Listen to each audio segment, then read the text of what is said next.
नंदुरबारच्या तळोदा तालुक्यात 3 दिवसांपासून मुसळधार पावसानं झोडपलं। खर्डी नदीला पूर आल्यानं पाडवी गल्लीमध्ये पाणी शिरलं। पावसामुळे सातपुड्यातून वाहत येणाऱ्या नदी नाल्यांना जीवनदान। भुसावळच्या हातनूर धरणाच्या 8 दरवाजातून 55,000 क्युसेक्सनं तापी नदीपात्रामध्ये विसर्ग। तापी नदीकाठच्या गावांना सतर्कतेचा इशारा।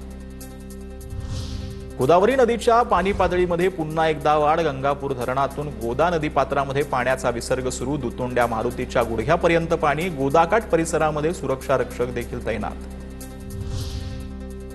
मानवी साखळीच्या मदतीनं गिरणा नदीमध्ये वाहणाऱ्या तरुणाचं प्राण वाचले।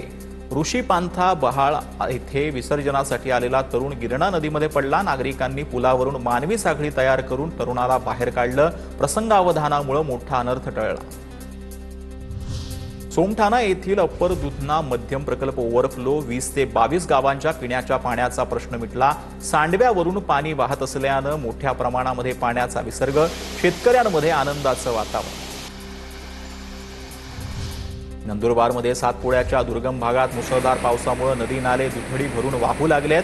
वरखेडी नदीच्या पाणी पातळीमध्ये वाढ। पालघरमधील धामणी धरणाच्या पाणीसाठ्यामध्ये मोठी वाढ झाली आहे। 20,000पेक्षा क्युसेक्सनं सूर्या नदीमध्ये विसर्ग सुरू झालेला आहे। प्रशासनाकडून नदीकाठावरील 64 पेक्षा जास्त गावांना सतर्कतेचा इशारा देण्यात आला। हिंगणघाटचे भाजपचे आमदार समीर कुनावार यांच्याकडून सोयाबीनच्या नुकसानीची पाहणी। मांडगाव शिवारामध्ये सोयाबीनचं मोठं नुकसान।